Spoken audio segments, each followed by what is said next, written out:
1,00,000 మంది శివభక్తులతో కలిసి మహారుద్రాక్ష పూజలో పాల్గొనండి. వెంటనే కాల్ చేసి మీ పేరును నమోదు చేసుకోండి. నమస్తే, welcome back to Suman TV. Present మనతో పాటు ఉన్నారు ఎక్స్ పోలీస్ ఆఫీసర్ రెడ్డన్న గారు. నమస్తే సార్. నమస్కారం అండి. సార్, ఏపీ కృష్ణలంకకు చెందిన రౌడీ షీటర్, రౌడీ షీటర్ అనొచ్చో లేదో మరి, rowdy sheeter Sai Krishna lockup death case ఇప్పుడు సంచలనంగా మారింది. అసలు ఏం సార్, మరి కొట్టారంటున్నారు, పోలీసులు చంపేశారని చెప్పి ఫ్యామిలీ కూడా ఆరోపిస్తుంది. బాగా కొట్టారు, 3rd డిగ్రీ కూడా ఉపయోగించారు అని చెప్పి కూడా ఫ్యామిలీ ఆరోపిస్తుంది. సార్, ఈ లాకప్ డెత్, 3rd డిగ్రీ ఇవి అంటారు కదా, అసలు లాకప్ డెత్ అంటే ఏంటి సార్? అసలు లాకప్లో పోలీసుల చిత్రహింసల వల్ల చనిపోయిన దాన్ని లాకప్ డెత్ అంటారు. కొన్ని సందర్భాల్లో ఏమి కాకుండా పోలీస్ స్టేషన్లోకి తీసుకొచ్చి వేస్తే ఆ భయంతోనే చచ్చిపోయిన వాళ్ళు ఉన్నారు. టెన్షన్ వల్ల భయంతో నీ సంగతి చూస్తాను రా అని చెప్తే చనిపోయిన వాళ్ళు అట్లా జరిగిన సందర్భాలు ఉన్నాయి. ఇది కర్నూలులో జరిగింది. పోలీస్ స్టేషన్లో తీసుకొచ్చారు, అందరినీ 109 బైండ్ ఓవర్ కేసెస్ వేస్తారు పోలీసు వాళ్ళు మామూలుగా. ఆ రైల్వే స్టేషన్లో ఉంటే పట్టుకొచ్చి అందరినీ వేసినారు. పొద్దున్నే 109 కేసులు. ఆ ముందు కాలం ఉండేది, ఇప్పుడు లేవనుకోండి, చాలా తక్కువ. అక్కడ పెడితే ఓ ముసలోడు చనిపోయాడు. చనిపోతే దాన్ని లాకప్ డెత్ కింద ఎఫ్ఐఆర్ కట్టాల్సి వచ్చింది. ఎఫ్ఐఆర్ కట్టి పిఎం చేసి ఎవరైతే తెచ్చినారో వాడిని స్టేట్మెంట్ రికార్డ్ చేసి వాడిని సస్పెండ్ చేసి, అసలు అతని పైన ఏమీ దెబ్బలు లేవు, ముసలాడు అందులో నార్కోటిక్ గంజాయి సేవిస్తూ ఉంటాడు, ఓల్డ్ ఏజ్, హార్ట్ అటాక్తో చనిపోయినాడు. యాక్చువల్గా అది వచ్చిన తర్వాత సేఫ్ అయినారు. ఇంకోసారి గుంటకల్లో ఒక కానిస్టేబుల్ తీసుకొని వచ్చి రైల్వేలో పాకెట్ పికింగ్ చేస్తాడు, పిట్ పాకెటర్. పోలీస్ స్టేషన్లో తీసుకొచ్చి నన్ను బయటికి దిగి అని పోలీసు వాళ్ళని కాలర్ పట్టుకుంటే ఆ పోలీస్ ఆయన వెనక్కి దోస్తాడు, వాడు గోడ మీద పడి చనిపోతాడు. నేను సిఐడిలో ఉండగా 1993లోనో 94లోనో జరిగింది. మాకు ఇన్వెస్టిగేషన్కి ఇచ్చారు. ఫ్యాక్ట్ వస్తే అప్పుడు సీసీ ఫుటేజ్లు ఏమి లేవు. ఫ్యాక్ట్ వచ్చి ఇది, అతని పైన గాయాలు లేవు, తలపైన కానీ ఎక్కడే కానీ గాయాలు లేవు. సో అతను తోసినందువల్ల వెనక్కి తగిలి అక్కడ కూడా తల మీద గాయం లేదు, ఆల్రెడీ హార్ట్ ప్రాబ్లం మీద ఉన్నట్టుంది, చనిపోయాడు. పోస్ట్ మార్టం రిపోర్ట్ వచ్చింది, దాంట్లో హార్ట్ అటాక్ అని వచ్చింది. ఇంజురీస్ ఏమి లేవు. పోలీస్ స్టేషన్ తెచ్చిన జీడీ ఎంట్రీ, వాళ్ళు కట్టిన ఎఫ్ఐఆర్ అవన్నీ చూసుకొని అయినా కూడా అతన్ని సస్పెండ్ చేశారు. తర్వాత ఎంక్వైరీ చేసినారు, తర్వాత కోర్టులో కూడా ఛార్జ్షీట్ వేసినారు, తర్వాత ఇన్వెస్టిగేషన్ జరిగింది. ఆ విధంగా పోలీసులు ఒక్కొక్కసారి ఏమి చేయకపోయినా జైలుకు పోయిన వాళ్ళు ఉన్నారు, చేసి నిజంగానే కొందరిని కొట్టి తర్వాత వాళ్ళు చనిపోతే జైలుకు పోయిన వాళ్ళు ఉన్నారు. కొన్ని సందర్భాల్లో మామూలుగా ఈ నాగరాజు విషయంలో ఇప్పుడు రౌడీ షీటర్ తెచ్చినాడు, కొట్టినారు, ఆయన్ను జైలుకి రిమాండ్కి పంపించవచ్చు కదా. రిమాండ్కి ఎందుకంటే ఎన్బిడబ్ల్యూలు 2 పెండింగ్ ఉన్నాయి, 23 కేసులు ఉన్నాయి అతని పైన. మరి ఈ విధంగా అంటే అతని డెకాయిటీ కేసెస్లో ఎక్కడైనా ఏదైనా రాబట్టాలనుకున్నారా, వేరే కేసుల్లో ఏదైనా ప్రాపర్టీ దోపిడీ చేసిన కేసుల్లో ప్రాపర్టీ ఏదైనా రాబట్టాలనుకుంటే పోలీస్ కస్టడీకి తీసుకొని ఇంట్రోగేట్ చేసి ఉండొచ్చు. అంటే ఇప్పుడు తన ఇంటికి వచ్చేది ఏమున్నది పోలీస్ ఆఫీసర్లకు కదా, ఏమన్నా ప్రజల కోసమే చేసేది. అట్లాంటప్పుడు కొంచెం ఫేర్గా ఉంటే బాగుంటుంది. కక్షలు ఏముంటాయి, ఇవాళ ఈ ఊర్లో ఉంటారు, రేపు ట్రాన్స్ఫర్ చేస్తే ఇంకో ఊరికి పోతారు.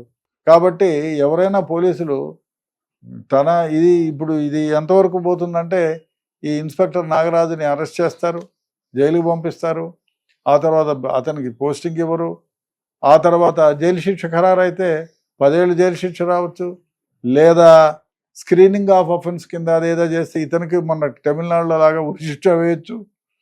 కాబట్టి ఇన్వెస్టిగేషన్ చేసేటప్పుడు పోలీసులు ఎవరినైనా ఇట్లా అరెస్ట్ చేసి తీసుకొచ్చినప్పుడు పర్సనల్గా ఏది తీసుకోకూడదు. తీసుకోకుండా చట్ట ప్రకారం చట్టపరిధిలో అతన్ని అరెస్ట్ చేసి రిమాండ్కి పంపించుంటే బాగుండేది. చట్టాన్ని తన చేతిలోకి తీసుకుంటే డెఫినెట్గా ఇట్లాంటివే జరుగుతాయి. ఎంత పోలీస్ ఆఫీసర్ అయినా చట్టాన్ని తమ చేతిలోకి తీసుకోవడం తప్పు.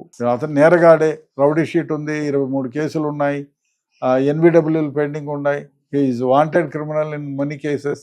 అయినా కూడా అతన్ని మీరు హింసించాల్సిన అవసరం ఏం లేదు. ఇంకో ఏదైతే కేసులు ఉంటే ఆ కేసులు పెట్టచ్చు, జైలుకి పంపించవచ్చు, బెయిల్ రాకుండా వాదించవచ్చు, జైల్లోనే ఉండేటట్టు చేయొచ్చు. అంతేగాని పోలీసులు కొట్టి ఒకవేళ తగలరాని చోట తగిలి చనిపోయి ఉన్నాడు అనుకోండి, అప్పుడు ఇప్పుడు జరిగింది ఎంత ఇది ఆ ఫ్యామిలీ, పోలీస్ ఆఫీసర్ ఫ్యామిలీ అంతా సర్వనాశనం అయిపోతుంది కదా. అది గుర్తెరగాలి. ఇప్పుడు ఇటువంటి ఎవరు చేసినా తప్పే. పోలీస్ ఆఫీసర్ చేసినా, ఇప్పుడు పోలీస్ ఆఫీసర్ కొట్టి మర్డర్ చేస్తే అతని పేరు మర్డర్ కేసు ఎఫ్ఐఆర్ కడతారు. కాబట్టి పోలీసులు చేసినా తప్పే, పబ్లిక్ చేసినా తప్పే. కాబట్టి ఇటువంటి కేసుల్లో పోలీసులు జాగ్రత్తగా ఉండాలి. సార్ మరి థర్డ్ డిగ్రీ అంటే సార్? థర్డ్ డిగ్రీ అంటే ఏం లేదు, ఎక్కడైనా పోలీసులు పోలీస్ స్టేషన్లో కానీ ఇందాక లాడ్జ్లోకి తీసుకెళ్ళి కొట్టారంటారు, కొట్టేదాన్ని థర్డ్ డిగ్రీ అంటారు. థర్డ్ డిగ్రీ అంటే కొట్టడం, ఇంక వేరే ఏం లేదు. మనం సినిమాలో చూస్తూ ఉంటాం సార్, థర్డ్ డిగ్రీ ఉపయోగించారు అని చెప్పేసి అంటా ఉంటారు. థర్డ్ డిగ్రీ అంటే కొట్టడం అంతే, అంతకు మించి ఏం లేదు. తనటం, కొట్టడం, దీన్నే థర్డ్ డిగ్రీ అంటారు. అంటే థర్డ్ డిగ్రీ చేసేటప్పుడు చనిపోతారా సార్? చనిపోయిన సందర్భాలు ఉన్నాయా? చాలా ఉన్నాయి. అంటే అంత దారుణంగా కొడతారు? దారుణంగా కొట్టవు. కొందరికి ఇప్పుడు ఫియర్, భయంతో, ఇప్పుడు ఆల్రెడీ వాడికి హార్ట్ ప్రాబ్లం ఉంది, సిగరెట్లు. ఇప్పుడు చాలా మంది ముద్దాయిలు స్టూవర్ట్ ఫోరం దొంగల్లో చాలా మందికి డ్రింకింగ్ అలవాటు ఉంటుంది, పొద్దున్న నుంచి సాయంత్రం వరకు తాగుతూనే ఉంటారు. మిగతా చాలా మంది బ్యాడ్ హ్యాబిట్స్కి అలవాటు పడి దొంగతనాలు, దోపిడీలు, మానభంగాలు చేసేవాళ్ళు ఏం చేస్తారంటే వాళ్లకు విచ్చలవిడిగా టొబాకో సేవిస్తారు, విచ్చలవిడిగా స్మోక్ చేస్తారు, విచ్చలవిడిగా తాగుతారు, గంజాయి తాగుతారు. ఇట్లాంటి వాళ్ళకి ఆల్రెడీ హార్ట్ ప్రాబ్లం ఉంటుంది. ఒక దెబ్బ వేయంగానే భయం ఉంటుంది ఆల్రెడీ, ఆ దెబ్బ వేయంగానే చనిపోతారు. చనిపోయిన అట్లా ఆ విధంగా కొట్టకున్నా కూడా చనిపోయిన సందర్భాలే ఉన్నాయి కదా. కొట్టినా చనిపోయిన ఉంటారు, కొట్టకపోయినా భయంతో చనిపోయిన వాళ్ళు ఉన్నారు. పోలీసులు ఫేస్ చేసిన సందర్భాలు చాలా ఉన్నాయి. సో ఏదేమైనా అంటే లాకప్ లో ఉన్నప్పుడు చనిపోతే కనుక అది ఎలా చనిపోయినా దాని లాకప్ డెత్ అనే అంటారు. అంతే, తాను ఎఫ్ఐఆర్ కడతారు. ఆ పోలీస్ ఆఫీసర్ని ఇన్వెస్టిగేట్ చేసి, నేను కూడా 2-3 చాలా కేసులు ఇన్వెస్టిగేట్ చేశాను. ఆ ఏసీపీ బేగంపేట ఉన్నప్పుడు మహంకాళి పోలీస్ స్టేషన్లో ఒక ముద్దాయి దొంగ పైన దొంగతనం కేసులో తీసుకొచ్చారు. అతని గురించి కానిస్టేబుల్, హెడ్ కానిస్టేబుల్ ఎవరో రాసుకుంటున్నారు. వాడు పరిగెట్టి మిద్దపైకి పోయి పైనుంచి దూకాడు. ఆ సీసీ ఫుటేజ్లు ఉన్నాయి, విట్నెస్లు ఉన్నారు. వాడితో పాటు పట్టుకొచ్చిన ఇంకో దొంగ కూడా ఉన్నాడు.